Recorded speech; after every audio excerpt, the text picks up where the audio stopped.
Buenos días a todos en primer lugar y bienvenidos a este día de retiro, a esta jornada que la Santísima Trinidad, Padre, Hijo y Espíritu Santo nos ha convocado para proclamar su gloria, para bendecir su nombre y para salvar nuestras almas. A eso es lo que venimos, a proclamar la gloria de Dios, a bendecir el nombre de Dios y a salvar nuestras almas.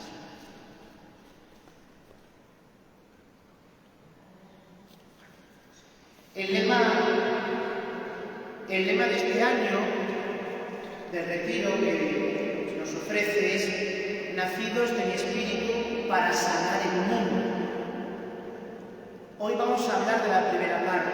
Vamos a dedicar todo este día de sábado a hablar de la primera parte de esta frase, nacidos de mi espíritu.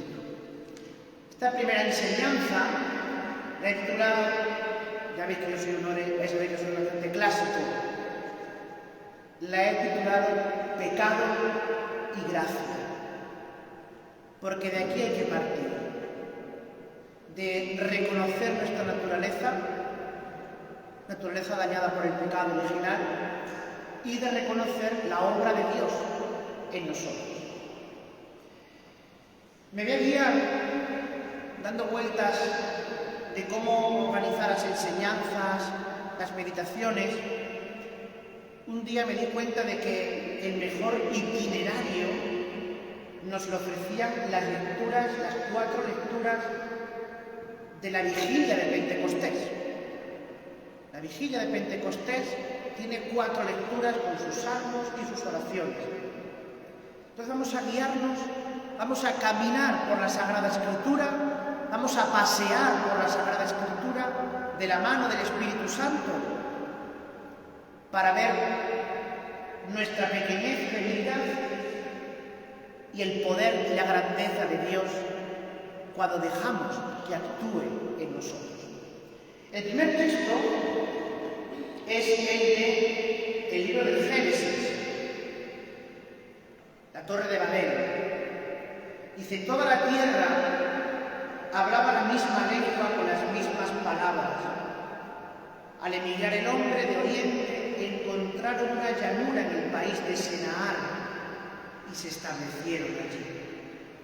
Y se dijeron unos a otros, vamos a preparar ladrillos y a cocerlos. Emplearon ladrillos en vez de piedras y alquitrán en vez de cemento. Y dijeron, vamos a construir una ciudad y una torre que alcance el cielo, para hacernos famosos y para no dispersarnos por la superficie de la tierra. El Señor bajó a ver la ciudad y la torre que estaban construyendo los hombres y se dijo, son un solo pueblo con una sola lengua. Si esto no es más que el comienzo de su actividad, nada de lo que decidan hacer les resultará imposible. Voy a bajar y a confundir sus lenguas, de modo que uno no entienda la lengua del otro. El Señor los dispersó por la superficie de la tierra y cesaron de construir la ciudad. Por eso se llama Babel, porque allí confundió el Señor la lengua de toda la tierra, y desde allí los dispersó por la superficie de la tierra. Palabra de Dios. Bien, son varios los detalles que ofrece este texto. Yo voy a ir nombrando algunos para que veamos la acción del pecado. En primer lugar tenemos que los hombres dicen que emigraron de Oriente. Eso es un dato, ¿verdad?, que uno dice, bueno, ¿y qué más da? En primer lugar, emigrar desde el Oriente significa salirse de la presencia de Dios. Oriente es una palabra latina del verbo orio, Orior, en latín, significa parir, dar a luz, nacer. Oriens, orientis, significa el que da luz, el que nace. Por eso Oriente es el lugar de la luz. El sol por donde sale, por Oriente. Occidente viene también de un verbo latino, occidere, que significa matar, asesinar, dar muerte. ¿Por dónde muere el sol? Por Occidente. Por tanto, irse de Oriente es marcharse del país de la vida, alejarse de Dios. El pecado nos aleja de Dios. Y no solamente el pecado nos aleja de Dios, sino que dice que los hombres quieren construir una ciudad y una torre para dos cosas: para hacerse famosos y no dispersarse. Es la tentación de siempre. El orgullo y no salir nunca, como dicen ahora los modernos, de la zona de confort. El pecado nos instala muchas veces en una situación que es muy difícil salir de ella. ¿Verdad que nosotros, bueno, pues podemos tener más o menos una vía de confesión frecuente, una vez a la semana, una vez al mes, cada 15 días? Pero a veces del pecado es muy difícil salir. Sobre todo porque el pecado tiene una fuerza en nosotros poderosa. Yo siempre digo que cuando uno lee Génesis se da cuenta de que el pecado tiene como tres fases. La fase de tentación, la fase, digamos, de acometer el pecado, y la tercera fase, la fase de remordimiento. La primera y la tercera son las peores. ¿Por qué? Porque dice Génesis 3:6, si recordáis la descripción del árbol, del que Dios había prohibido, dice que el árbol era bueno de comer, atrayente a los ojos y apetecible. Atrayente, sabroso, apetecible. ¿Cómo es la tentación? La tentación siempre es dulce. La tentación nunca es amarga, ¿eh? No os equivoquéis. Si el pecado se presentase como una forma positiva, como una forma negativa, amarga y repugnante, no pecaríamos. O seríamos muy tontos, ¿verdad?, para pecar.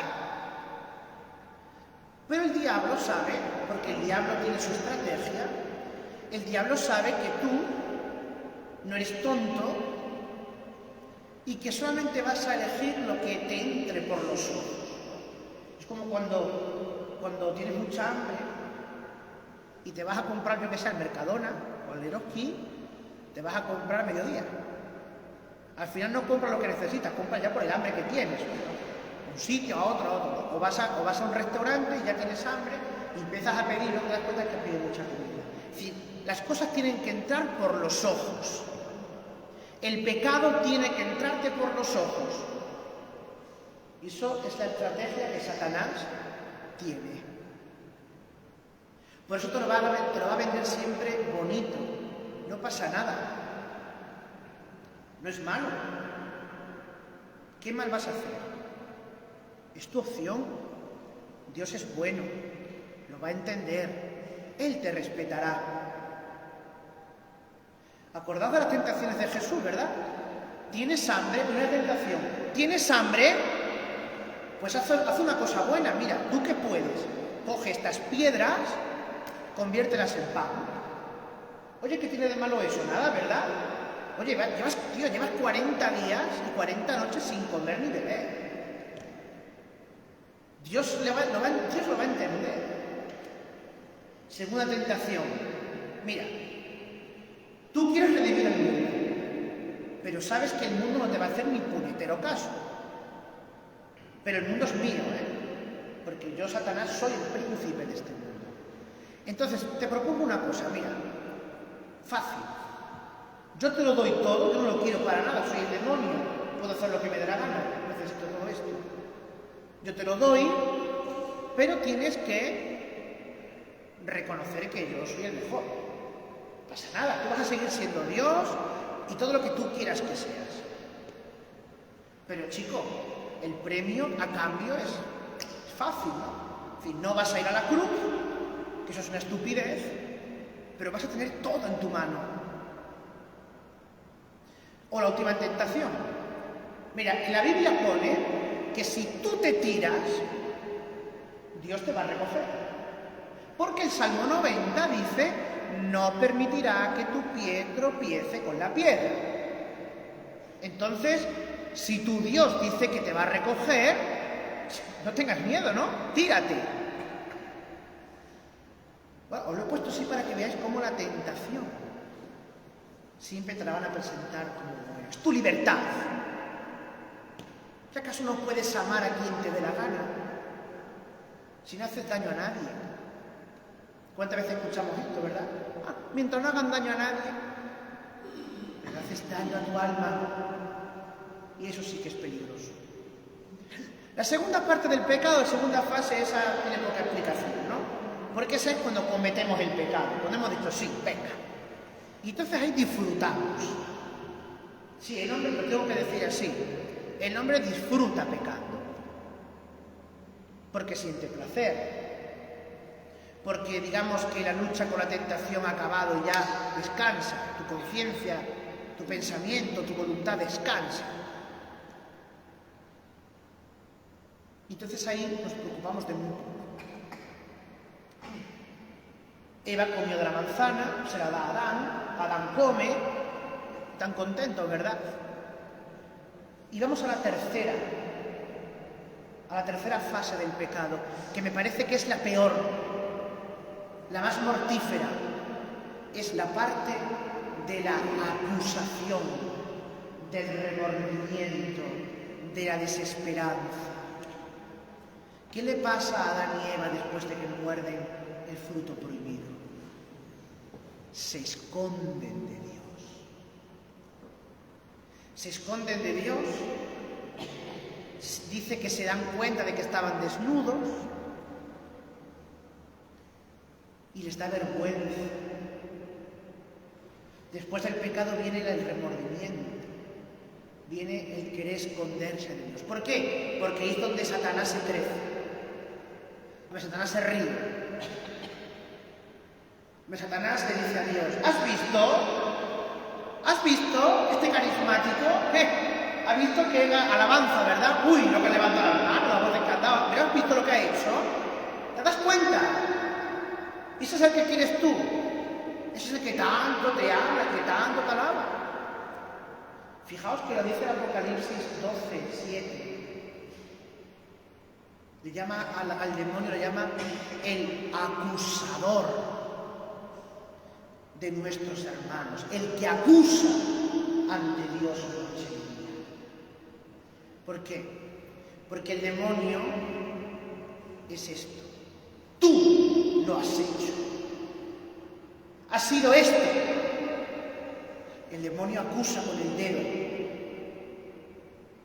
No sé si conocéis, supongo que sí, ¿no? Pero conocéis la secuencia, el himno Veni Creator. Veni Creator Spiritu. Bueno, pues hay un momento en que dice ese himno. Destre deitu digitus. Dice, dedo de la mano derecha de Dios. ¿Por qué le llama al Espíritu Santo dedo de la mano derecha de Dios? Y Jesucristo dice, si yo expulso a los demonios con el dedo de Dios, ¿nunca os he preguntado por qué el dedo de Dios? Pues muy sencillo. Porque ante un dedo que acusa, que es el de Satanás, está el dedo de Dios que salva. El emperador romano, ¿qué hacía cuando quería matar a alguien? Y cuando quería salvarlo, Satanás siempre está así. Dios siempre está así. Por tanto, estamos poniendo ahora la crudeza del pecado. Pensad en el hijo pródigo, la parábola del hijo pródigo, ¿verdad? Que todos la conocéis. ¿Qué le pasa al hijo pródigo? Dice que el hijo pródigo se fue de casa. Le dijo a su padre, dame mi parte de la herencia que me voy. Que dicho de otra manera es, el hijo pródigo lo que hace es que mata a su padre en vida. Mata a su padre y se marcha a un país lejano. Y derrocha el dinero. Y acaba criando cerdos, que era lo más impuro, lo más pecaminoso que se podía hacer, ¿verdad?, en el mundo judío. Eso es la fuerza del pecado en nosotros. Y a veces, y esto es el gran misterio, a veces Dios permite todo esto. A veces Dios permite que conozcamos la miseria,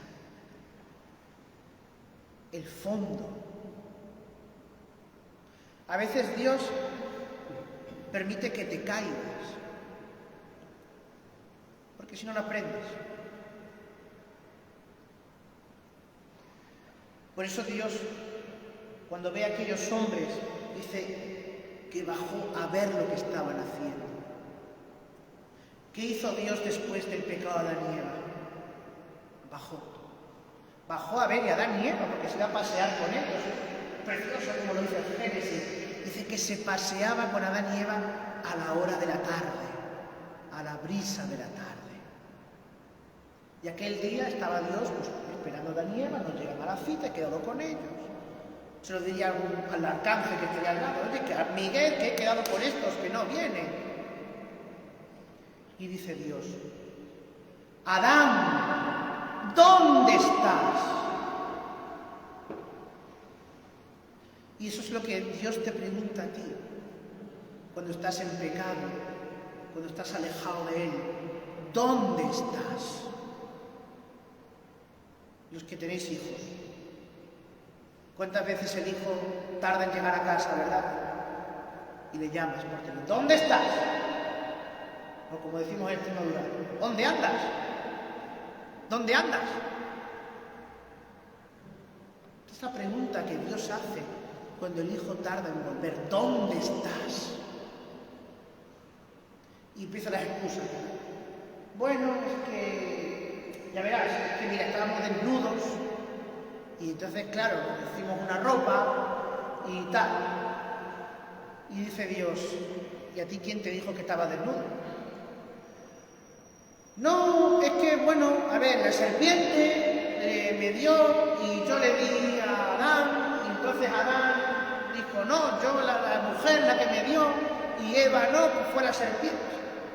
Excusa, le damos vuelta a las cosas, es decir, ya no utilizamos piedra y cemento, utilizamos ladrillo y alquitrán. Es decir, cada vez cosas más sofisticadas, más enrevesadas. Eso es otro problema del pecado. El pecado es como el urobús, es decir, un animal que se muerde a sí mismo. Necesitamos siempre, el pecado necesita ser alimentado por otro pecado. Y esto se lo pongo muchas veces a los niños de la catequesis con un ejemplo, ¿no? Y eso es como cuando tú tienes que ponen que el viernes la profesora un trabajo, tienes que hacer estas cuentas de matemáticas para el lunes.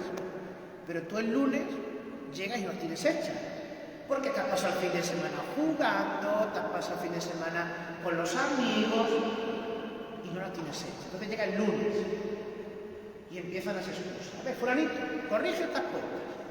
Señorita, es que no lo tengo hecho. ¿Por qué no lo has hecho? Es que no he podido, porque claro, es que mira, hemos tenido esto en casa, mi madre tal.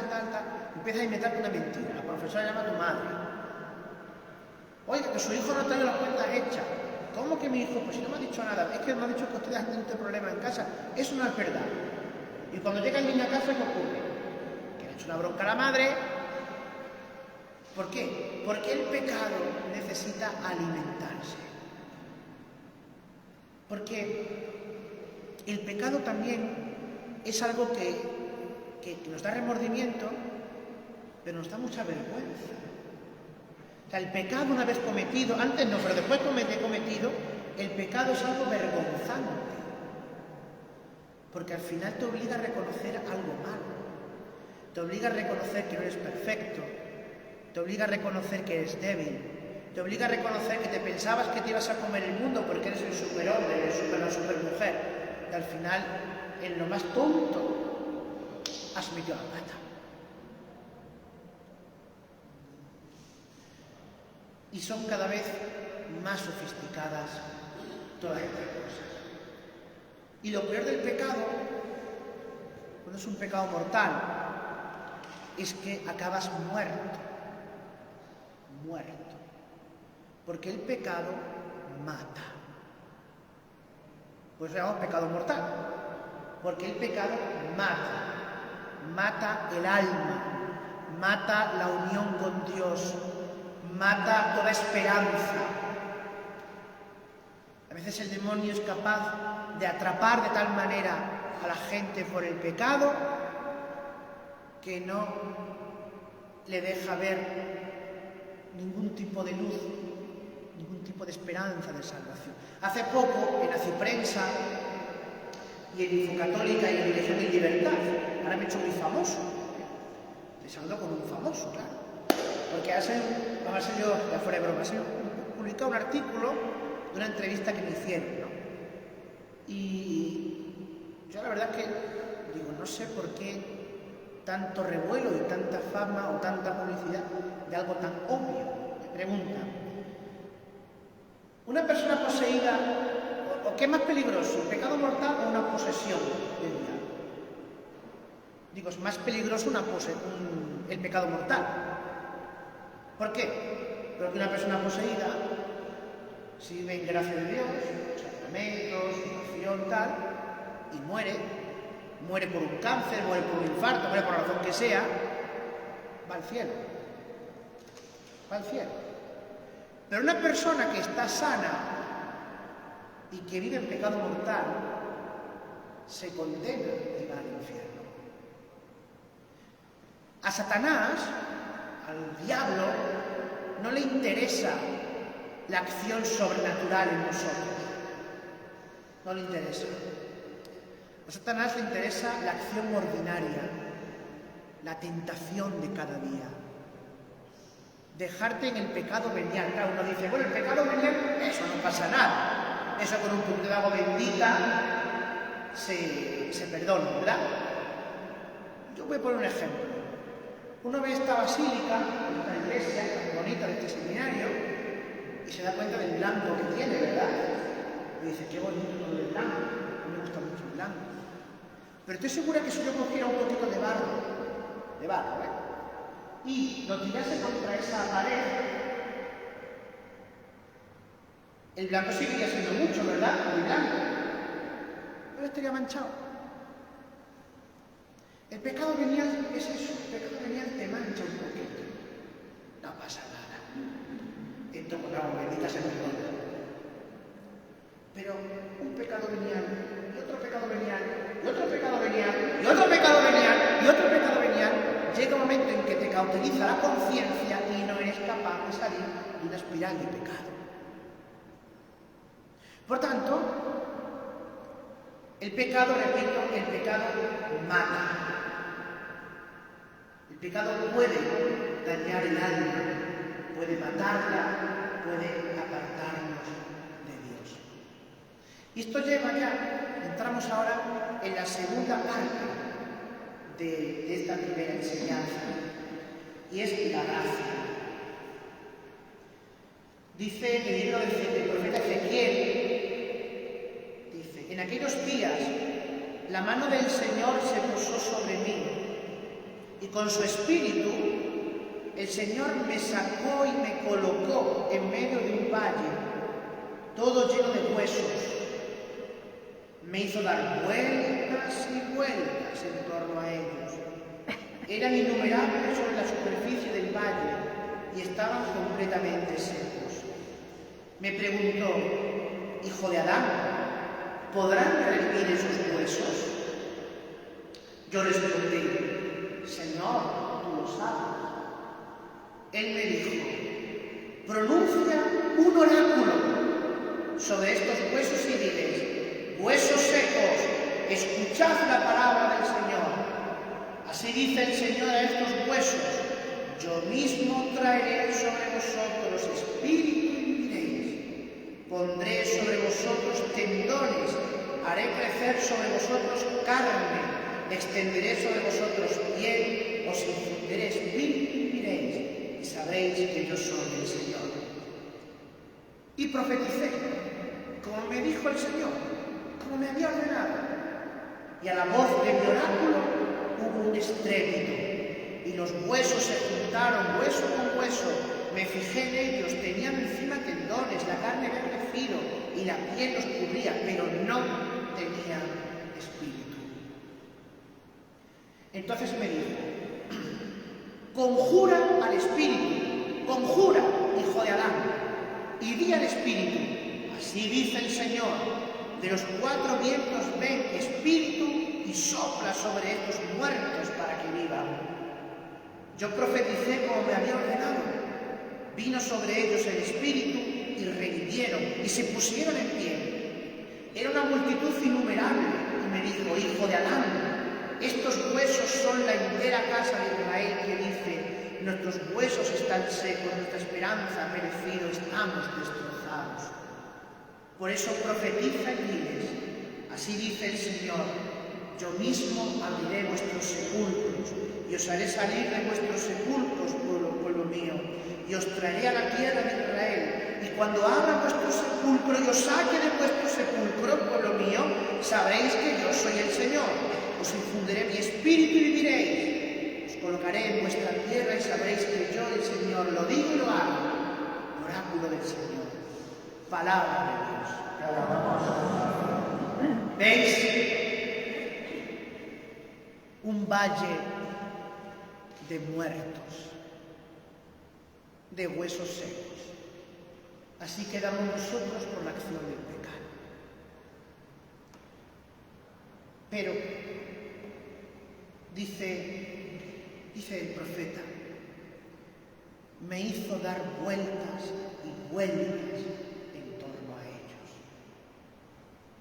¿Cuántas veces nosotros en el pecado estamos constantemente dándole vueltas a las cosas?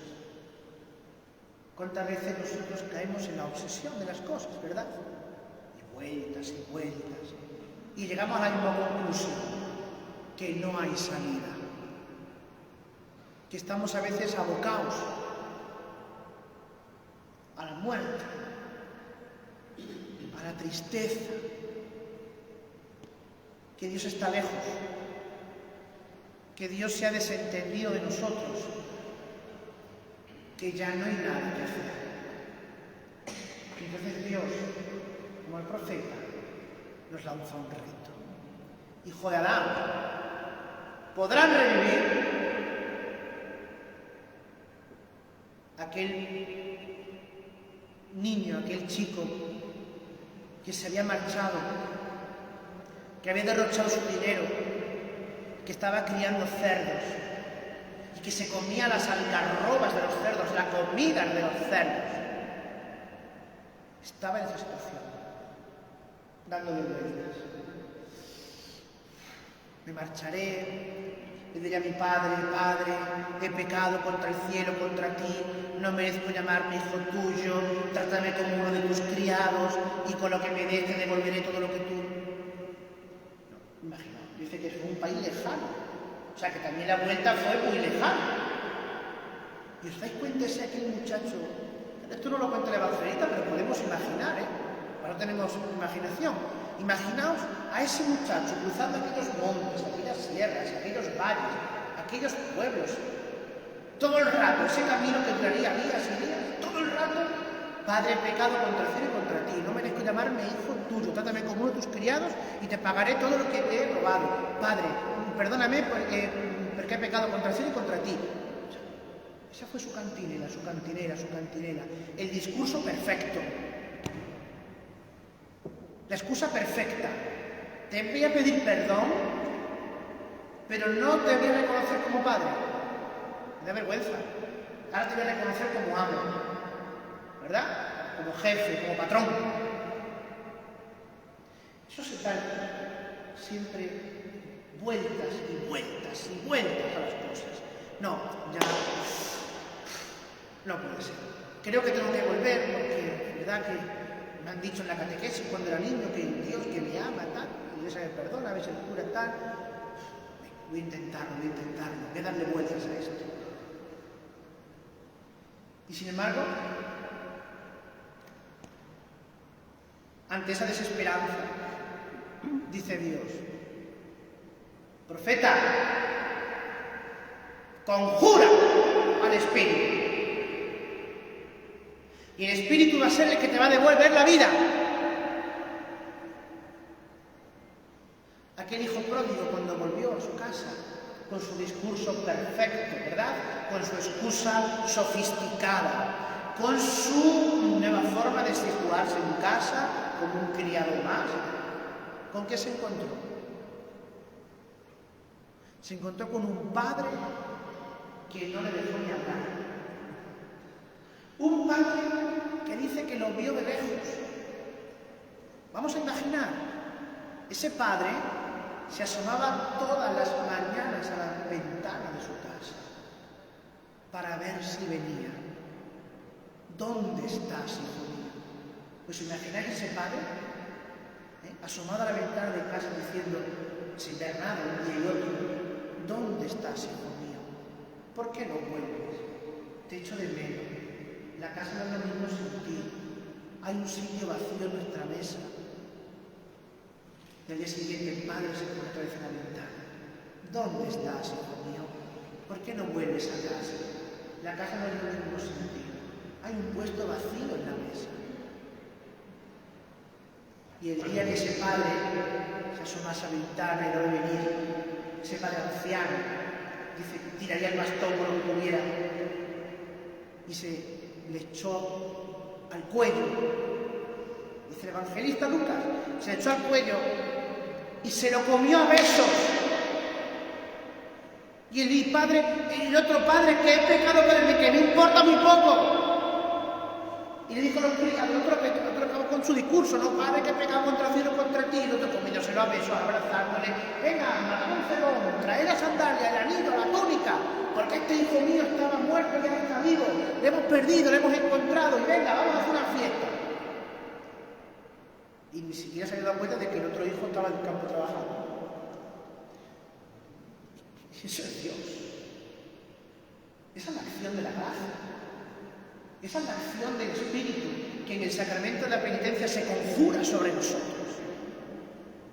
Por eso ha sido que bonito cuando en la alabanza de esta mañana hemos rezado capítulo 3, hemos leído el capítulo 3 de Juan. Solamente podemos nacer del agua y del Espíritu. Porque solamente con la acción del Espíritu Santo en nosotros podemos tener vida.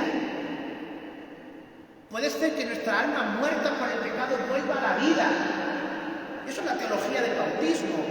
El muerto que vive. Nacimos muertos por el pecado original. Y Cristo nos devolvió la vida nueva por el bautismo. Por eso este texto del profeta Ezequiel es continuamente esto. Fijaos, todos rezamos, todos conocemos, ¿verdad? La secuencia de Pentecostés.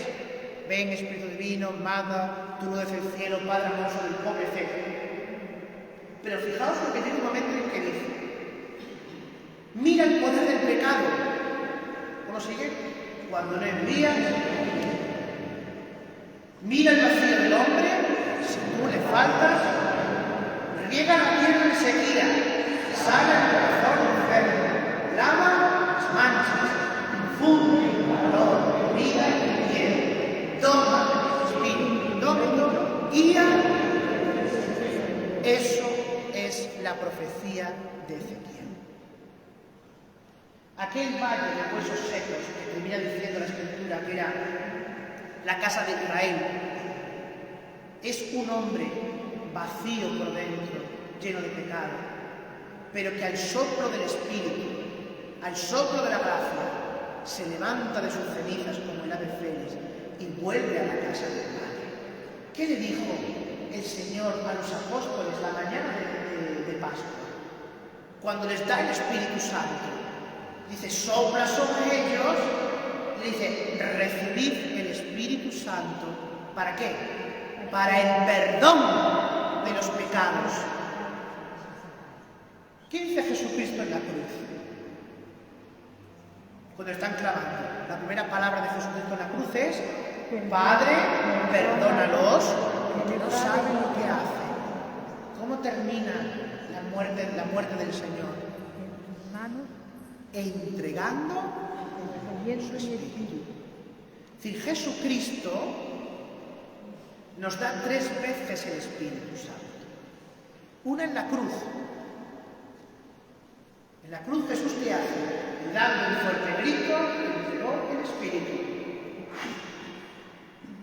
Y en ese momento el Espíritu se derramó en el mundo, pero previamente Jesucristo ya había absuelto al mundo. Había pronunciado, había declarado la absolución del mundo. Padre, perdónalos. Y entrega el Espíritu. La mañana de Pascua recibís el Espíritu Santo para el perdón de los pecados. ¿Y qué ocurre en Pentecostés? En Pentecostés viene el Espíritu, ¿verdad? Comienzan a hablar. ¿Y qué viene después? ¿Qué tenemos que hacer, los judíos? ¿Qué tenemos que hacer? Creed en Jesucristo y bautizados para el perdón de vuestros pecados. Es decir, el Espíritu Santo está para el perdón de los pecados. Es el envío. Y cuando ese envío ha venido y nuestro corazón ya está libre de pecado, porque hemos sido perdonados, hemos sido absueltos, hemos sido restituidos a la gracia, se nos ha devuelto la vida, somos de nuevo inocentes ante Dios.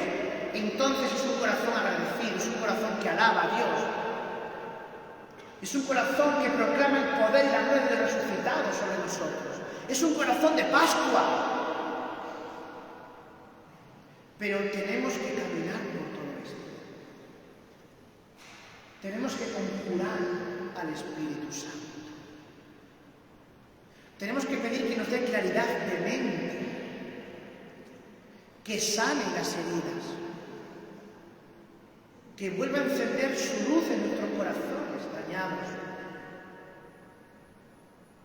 ¿Para qué? Para que cuando el Espíritu Santo entra, el espíritu impuro se va. El espíritu impuro cesa su acción en nosotros. A veces miramos a Pentecostés como un acontecimiento del pasado. ¿Verdad? Algo ocurrió en una estancia alta, en un cenáculo en Jerusalén. No. Pentecostés lleva 2000 años en activo. Pentecostés se sigue realizando cada vez que la Iglesia invoca al Espíritu. Ayer tenía un profesor que decía que cada acción litúrgica de la Iglesia era una epíclesis sobre el mundo. A ver, vosotros que sois mucho de la palabra de Dios, voy a poner en un apuro, pero si lo sabéis para nota, ¿Cuál es el último versículo, pues, cómo termina el epílogo del Apocalipsis?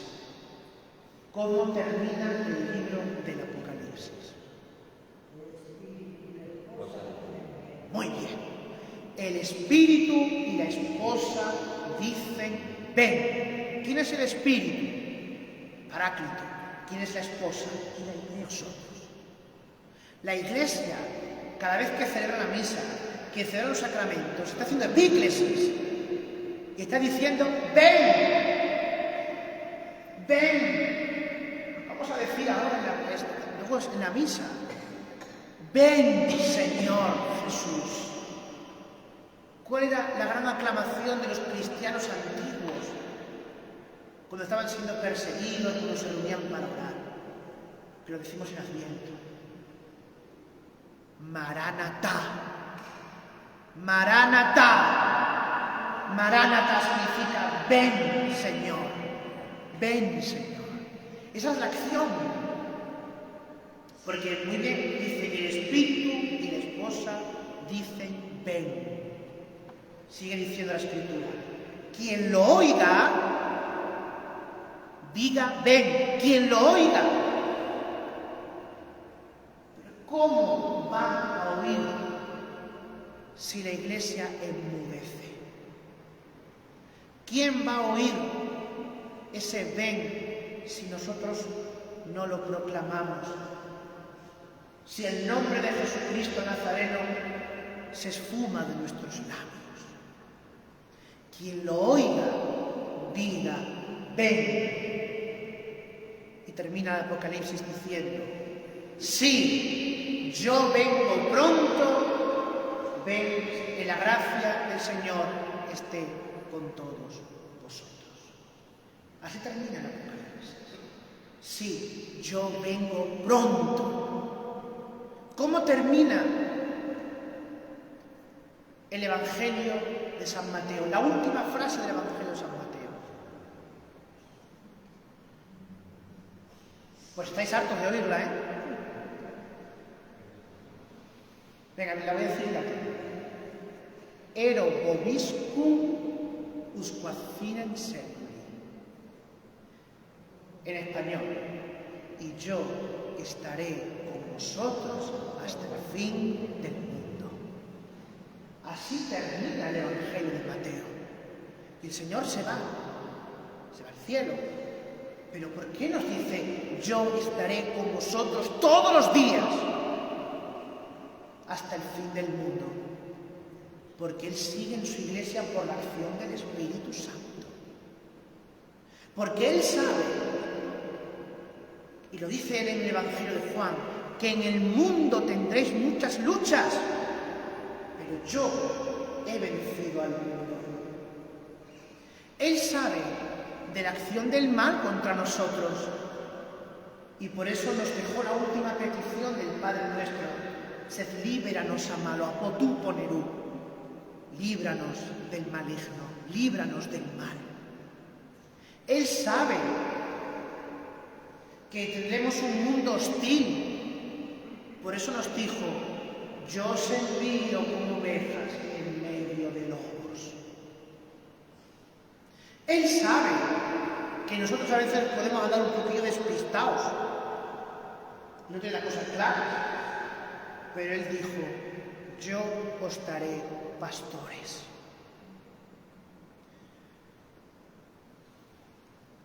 Él sabe tanto, porque fue verdadero hombre, verdadero Dios, ¿verdad? Él sabe tanto que ha provisto, fijaos cómo dice la liturgia, que en el pecado ya proveyó el remedio. Que aquel que venció en un árbol fue en un árbol vencido. El Señor nos ha dado la cruz y nos ha dicho que por la cruz viene el Espíritu Santo. Fijaos que, por ejemplo, hay tradiciones orientales, ¿no?, que cuando se sopla la epíclesis, se sopla como una cruz delante,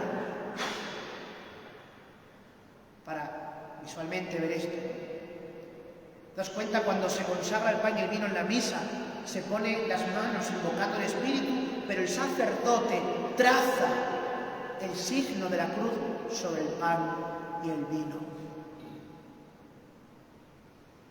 Dice una antífona bizantina, y luego termino. Dice una antífona bizantina: por el madero ha venido la alegría al mundo entero. Por el madero ha venido la alegría al mundo entero. ¿Y quién es la alegría del mundo? El Espíritu. El Espíritu es el que alegra los corazones. No quiero terminar, pero ya por compasión hacia vosotros lo voy a hacer, sin recordar otro texto, Ezequiel 16, 1, 6. Quiero que lo leáis un día, hoy, mañana, cuando sea. Ezequiel 16, 1, 6. dice el profeta, le habla a Jerusalén, le dice, te vine a hacer, y te vi cómo te tiraron al camino, cómo te despreciaron, y cómo chapoteabas en tu sangre. Y cuando estabas en un charco de barro y sangre, yo pasé y te dije, sigue viviendo. A ti te digo, sigue viviendo. Ese es el Espíritu Santo, el que nos dice, sigue viviendo. No te canses de luchar, no te canses de pelear contra ti mismo, contra tus enemigos internos y contra tus enemigos externos. No te canses, porque, ayer se lo decía a algunos, el enemigo, el diablo, es poderoso, pero solo Dios es omnipotente. El enemigo tiene poder, sí, más fuerte que nosotros, más inteligente que nosotros, nos seduce, nos engaña, pero solo Dios es omnipotente. Solo Dios tiene gloria, solo Dios tiene alabanza, solo Dios se ha elegido un pueblo, se ha formado un pueblo de sacerdotes, profetas y reyes por el bautismo para tributar sacrificios, para tributar alabanzas, para, como decíamos al inicio de la meditación, ¿verdad?, para proclamar su gloria, bendecir su nombre y salvar nuestras almas. Pues hermanos, demos gloria a Dios y pidamos que el Espíritu Santo nos haga renacer de nuevo y nos lleve siempre a esa plenitud de vida, de gracia y de verdad.